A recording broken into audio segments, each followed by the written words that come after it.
ओम नमो भगवते वासुदेवाय। हरिओम। सबको हरिओम। सब मुस्कुराते हुए बैठे, ये गुरु की अनुकंपा है। मुस्कुराना और शुक्राना, ये होठों पे जो मुस्कुराहट है ये गुरु की दी हुई है। हम सबको मुस्कुराना भी नहीं आता था और शुक्राना भी नहीं आता है। आता था? शुक्रगुजारी भी उसी ने करना सिखाया। भगवान ने सब कुछ दिया, हम लोगों ने कभी थैंक्स नहीं बोला, लेकिन ये बात तो गुरु जी ने सिखाई। एक गिलास का पानी भी तुम्हें मिले तो उसका भी थैंक्स बोलो। प्रकृति जो तुम्हें दे रही अच्छा ही दे रही है, भगवान के शुक्राने बोलते चलो। तो ये शुक्रगुजारी आज सब मुस्कुरा रहे हैं, किसी के चेहरे ऐसे नहीं लगते हैं रोते हूँ।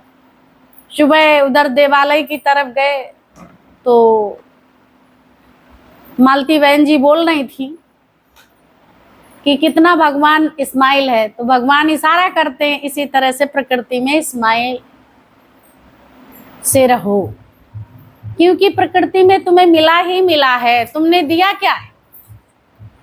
फिर भी तुम्हें मुस्कुराना नहीं आता है, फिर भी तुम्हें शुक्राना करना नहीं आता। तो इसलिए गुरु हमको फिर शुक्राना और मुस्कुराना सिखाने आ गया। ये पाठशाला ब्रह्म विद्या की तत्व ज्ञानी उस तत्व से हम सबको वाकिफ कराते हैं, और जब ये बात जानने लगते हैं तो चेहरे पे स्माइल भी आ जाती है। बोला ये शरीर विकारी है, ये संसार सब नश्वर है, पर उस नश्वरता को देख के रोना थोड़ा ही। नश्वर है ये बात तुम्हें बता दी कि ये पूरा नहीं है संसार, ये अधूरा है। पूरा परमात्मा है और प्रकृति बदलने वाली है, उसमें निरंतर बदलाव है। कल आप आए थे तो कुछ और था, बदलाव है कि नहीं? क्योंकि तुम्हारी रोशनी भी उतनी, हर चीज बदलती चली है, पता नहीं चलता। बच्चा देखो गर्भ में रहता है एक बूंद से, तो पिता क्या करता है? कहाँ रखता है बीज? माँ के गर्भ में, धरती में, प्रकृति में। पिता पुरुष, प्रकृति माँ है माँ। पिता का नाम दिया जाता है और पिता बीज कहाँ रखता है? धरती में। जब धरती पे बीज रखा और उसकी संभाल परमात्मा करता है, बीज रख दिया और धरती में फलीभूत हो रहा है। उसने बीज डाला तो कैसे गर्भ में 9 महीने में वो बच्चा तैयार हो जाता है। फिर धीरे धीरे वो बढ़ने लगता है। ये प्रकृति है जो एक बूंद से खेल रच देता है। तो भगवान भी एक ही है, शक्ति है, वो दिखाई भी नहीं पड़ती, और सर्वत्र वही है। उन्हीं का ये सब बड़ा हुआ रूप है, ये विराट रूप है। ये बड़ा हुआ जो रूप देख रहे हैं उसी परमात्मा का है, उसी विष्णु का है। विष्णु स्वरूप, विश्व स्वरूप, विश्व रूपा, वही माँ है। तभी बोला गुरुर् ब्रह्मा गुरुर् विष्णु गुरुर्देवो महेश्वर, गुरु साक्षात परम ब्रह्म तस्मै श्री गुरुभे नमः। तो ये सब बात बड़ी जानने योग्य है, और उसके बातों पे चलना सीख लो। जो बात वो करे, सांसारिक बातों पे चलना सीख ले तो हम इधर भी चलना सीख लें। बात मानते जाए, मानना कोई कठिन काम नहीं है। आज्ञाकारी पुत्र स्वतः ही हंजी करता रहता है, उसे मानने में कठिनाई नहीं लगती। जब दास्ता स्वीकार कर लेते हैं तो भी हंजी करते रहते हैं, और जब हंजी करते रहते हो तो सब कुछ अच्छा हो जाता है। ऐसे ही पिता का कहना तुम मानते हो, हंजी करते हो। हंजी का मतलब ये नहीं झूठ, फिर वो कार्य करते हैं उसी के अकॉर्डिंग, क्योंकि उसके जैसा मेरा जीवन बने, ये संकल्प है। अगर आपने संकल्प लिया है उसके जैसा मेरा जीवन बने, तो हाँ जी आपका स्वरूप बन जाएगी, आप उसके ही जैसे हो जाओगे। इस रास्ते पे चलते चलते आपको करना कुछ नहीं है। अक्षर हम सब करने की भाषा को समझते हैं, लेकिन गुरु ना करना सिखाता है, तुम्हें कुछ नहीं करना। फिर अंदर में सवाल उठता है, फिर क्या करना है? और आखिर ये बात समझ में आ जाए कि हमको क्या करना, हमें कुछ नहीं करना, क्योंकि जो निहित शक्ति है, जो सत्ता है, वही करवा रही है। इस गाड़ी से, ये पंच महाभूतों का जो ये रथ है, इस पे बैठ के वो सवार वो कार्य कर रहा है। ये बात समझ में आ रही है? ये बात भूल जाते हैं हम लोग, रोज रोज भूल जाते हैं, क्योंकि जो बहुत मतलब इम्पोर्टेंट है वो बात भूल जाते हैं। इसीलिए सिकवे गिले आ जाते हैं, इसलिए अपने पराया आ जाता है। मोह के विषय में कितना सुंदर, इतना पाप पैदा करता है मोह। और मोह अगर वही परमात्मा से करने लगो तो सतोगुण पैदा हो जाता है, सत्य पैदा हो जाता है। और वही मोह मैं मेरे वालों से करते हो तो पाप का उदय होता है कि नहीं? अपनी दुनिया बनाते हो तो जो है पाप पैदा होने लगता है। अपना परिवार बनाया, इधर कहते भी जा रहे वासुदैव कुटुंबकम, और उधर कहते मेरा बेटा, मेरा पति, मेरा घर, मेरा धन, मेरी संपत्ति। ये अंदर से भी नहीं जा रहा। यहाँ इतनी देर सुनते हैं, लेकिन पक्का यही है कि मेरा है। कितना कठिन काम है, ये भी छपा पड़ा है, ओठों से अभी कह रहे हो पर अंदर से नहीं हो पा रहा है। जिस दिन से अंदर से हो जाएगा, उस दिन आप निरंतरता आपके जीवन में हो जाएगी। लगातार जो कार्य किया जाता है वो सफल होता है। जो ब्रेक किया जाता है तो उस कार्य में मन नहीं लगता है। थोड़ा किया फिर छोड़ दिया, वो कब तक होता रहे। पर निरंतर जो कार्य किया जाता है उसमें सफलता मिलती है, अभ्यास हो जाता है। कभी कोई कार्य तुम करते हो बहुत दिनों बाद तो स्पीड नहीं पकड़ता है, और जब आप प्रतिदिन करते रहते तो और लोगों की अपेक्षा आपका वो कार्य स्पीड पकड़ लेगा।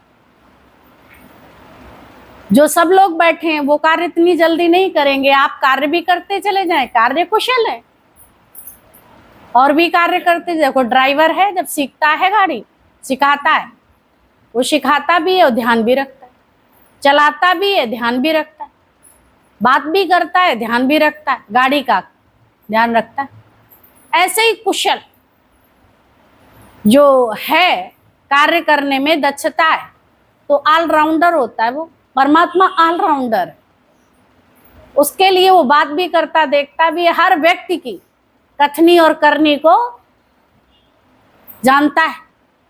हम संसार में तो छुपा लेते हैं, लेकिन उससे नहीं छुपेंगे। अगर ये बात पक्की हो जाए सत्संग में बैठ के हम सबको, तो फिर हमसे कोई गलती नहीं होगी, सुबह से शाम। और ये डेली नोट किया करो, कितनी बार हम अपने में रहे और कितनी बार हम दूसरे में। ये कर सकते हो या नहीं कर सकते हो? कर सकते हो, लेकिन करा नहीं जाता। अभ्यास रस है, उधर संसार का रस है, सहेलियों से बात करने का रस, संबंधियों से मिलने का रस, फिर खाने का रस, फिर बात करने का रस, बहुत सारे रस हैं। कोई सत्संग छोड़ के चला गया, वो भी रस, क्यों नहीं आया? देखो अपने में, कहीं अंदर में वहां तो ध्यान नहीं जा रहा जो सत्संग छोड़ के गया, क्योंकि ये भी तुम्हारी आसक्ति है। भगवान को कब याद करोगे? फलाना सत्संग छोड़ के चला गया। अरे भगवान की सृष्टि में कितने आते हैं, कितने पूजा करते, कितने छोड़ के चले जाते, वो कभी नहीं याद करता। देवालय में कितने लोग जाते हैं, तो हम एक कौन है? भगवान से भी तो लोग खिन्न हो जाते हैं। देवालय में हम कहीं नहीं जाते, मंदिर अंदर हमने इतना सब पूजा पाठ, जाने कितने व्रत नेम सब किए, और करने के बाद हमको दिया किसने? अन्नपूर्णा मैया ने हमको, भोले शंकर ने क्या दिया? हम क्यों जाएं? हम क्यों जाएं? करते हैं कि नहीं? हम क्यों सेवा? जो मेरा था हमने कहा ये देख, वो भी जो हमारा सब छीन लिया, तो हम क्यों जाए? कभी याद करते हैं वो? क्योंकि पहले जैसे वो देखते थे, मैं ही हूं इस रूप में भी, और बाद में भी मैं, आया तो बढ़िया, चला गया तो शुक्र। इन बातों से, दोनों ही बातों से हटना पड़ेगा। अब हम सुनाते हैं तो हम सुनने वाले हो गए, ये सब सुनाने वाले हो गए, सुनने वाले हो गए, पर सुनने और सुनाने वाला एक ही है, आने वाला और जाने वाला भी एक ही है। आत्म भाव आत्मनिश्चय है तो बैठा हुआ है निश्चय में, निश्चयात्मक बुद्धि है तो निश्चय में बैठा हुआ है। संशयात्मक बुद्धि है, वो कभी रुकने वाला नहीं है, वो कहीं भी नहीं रुक सकता, ठहराव नहीं है, क्योंकि घर की आसक्ति। अक्सर लोग चलो घर में पूजा कर लेते हैं, कौन रोज रोज जाए? अच्छा तो लगता है कि रोज कपड़े चेंज करना, फिर रोज आना, फिर उतनी देर, तब तक रेस्ट कर लेते हैं। कई बातें लाएगा, रोज रोज ये एक दिन की बात नहीं है, 30 दिन की बात है। रोज जाना पड़ेगा, आना पड़ेगा, तो मन कहता है यही पूजा, भैया इन लोगों से बचो।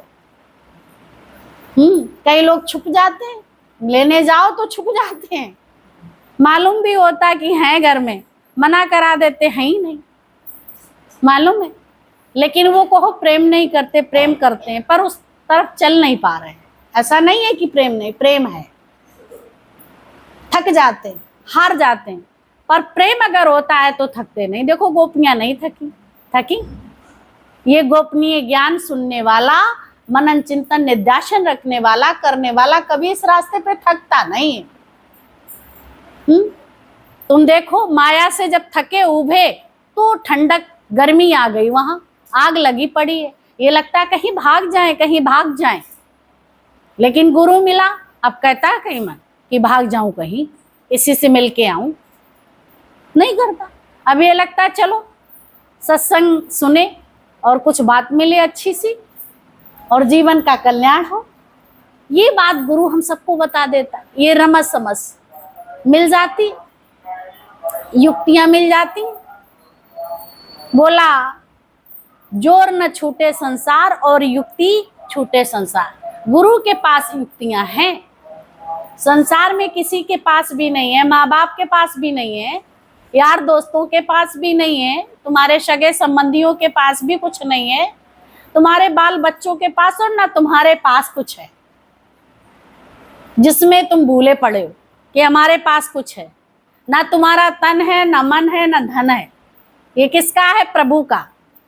और प्रभु की चीज प्रभु को हम देते हैं, उसमें भी हम एहसान रखते हैं, करते हैं। ये बात हम लोगों को गुरु बताते हैं तो समझ में आ जाता। बड़ा कठिन था, कितना अहम था, सूक्ष्म रूप में। आज किसी बात का नहीं, प्रभु जो तुमसे सेवा ले ले शुक्र है, ना सेवा ले तो भी शुक्र है। सेवा अगर ले रहे हैं तो तुम्हारे भाग्य। कभी नहीं कहना कोई मुझे सेवा दे, फिर उसके लिए आपको 4 पाई पे जाना पड़ेगा, है ना, फिर आपको अस्पतालों में रहना पड़ेगा सेवा के लिए। तो कभी नहीं कहना जीवन में सेवा लेना है, कोई मेरी सेवा के लिए हम किसी को प्यार करते हैं, कभी नहीं। ना गुरु बनो ना शिष्य बनो, सेवा करवाने के लिए नहीं, सेवा करने के लिए गुरु ने। आज दादा भगवान ने, गीता भगवान ने, प्रमिला भगवान ने, मम्मी जी ने, दीदी लोगों ने, आज माता जी ने और प्रीतम भगवान ने क्या कार्य किया? सबको सेवा दी है, ली नहीं है। देखो कहीं भी सेवा ली हो, ली सेवा देते देते उनका जीवन व्यतीत हुआ, क्योंकि उनका संकल्प है सच्चा। तो भगवान ने उन सबको चलाया और सेवा दी है, पर ली नहीं किसी से भी। प्रकृति स्वयं उसका कार्य करती समय से। तो तुम सबके अंदर भी भाव रहे कि सेवा लेने की कोशिश नहीं, फिर जैसी मर्जी प्रभु की जैसा करवाए। फिर उसके लिए तो सेवा सूरदास की भी करने आ गए कि नहीं? जरूरत पड़ी तो आ गए, तो इसकी भी चिंता नहीं करना, चलो इनके लिए हम सारा बीचों नाखूनों का जोर लगाएं, फिर ये मेरी सेवा करेंगे। उसके लिए नहीं तो ठगे जाओगे। ये इच्छा किसी से नहीं रखना। बाल बच्चे, बहू बेटे, अड़ोसी पड़ोसी, घर परिवार, शिष्यगण, ये सब मेरी सेवा करेंगे, ये बात नहीं रखना दिल में कभी भी नहीं।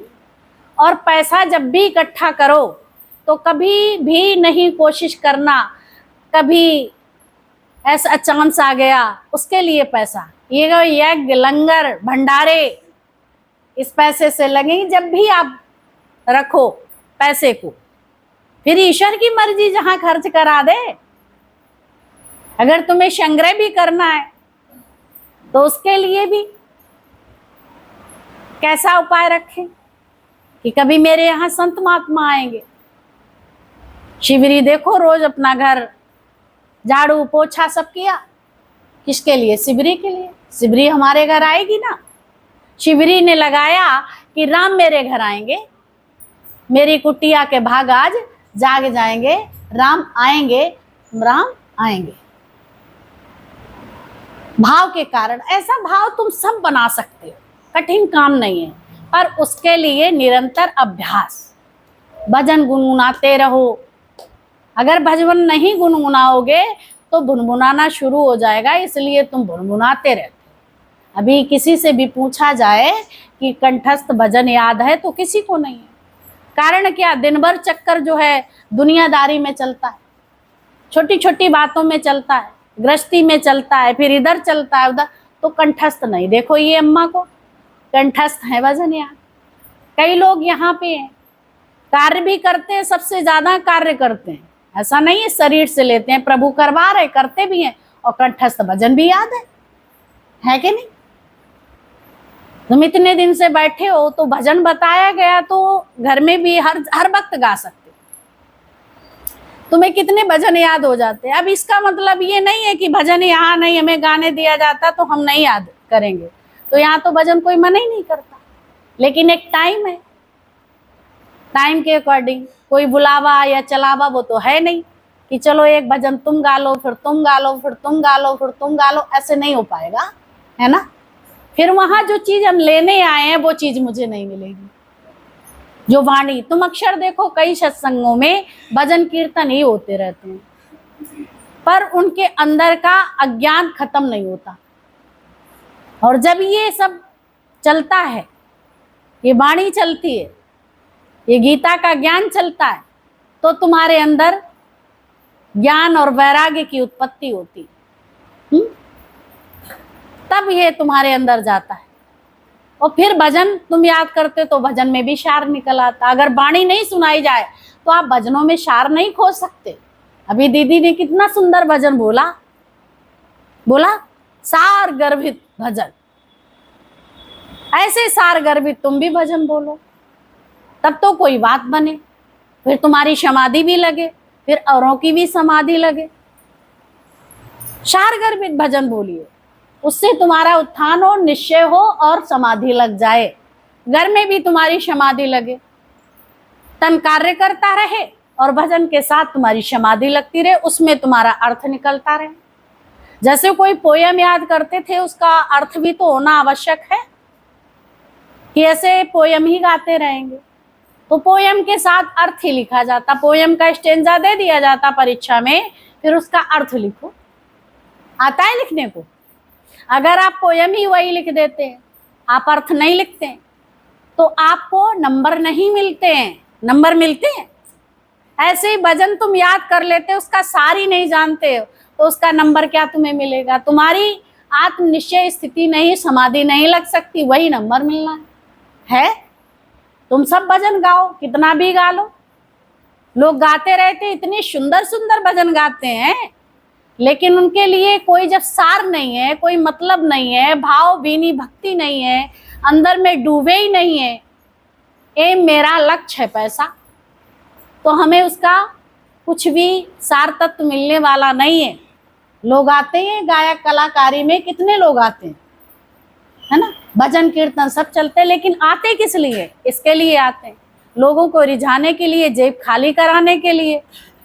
लेकिन यहाँ गुरु तुम्हें मस्त बनाने के लिए है। मस्ताना जोगी आया है, क्या सुहा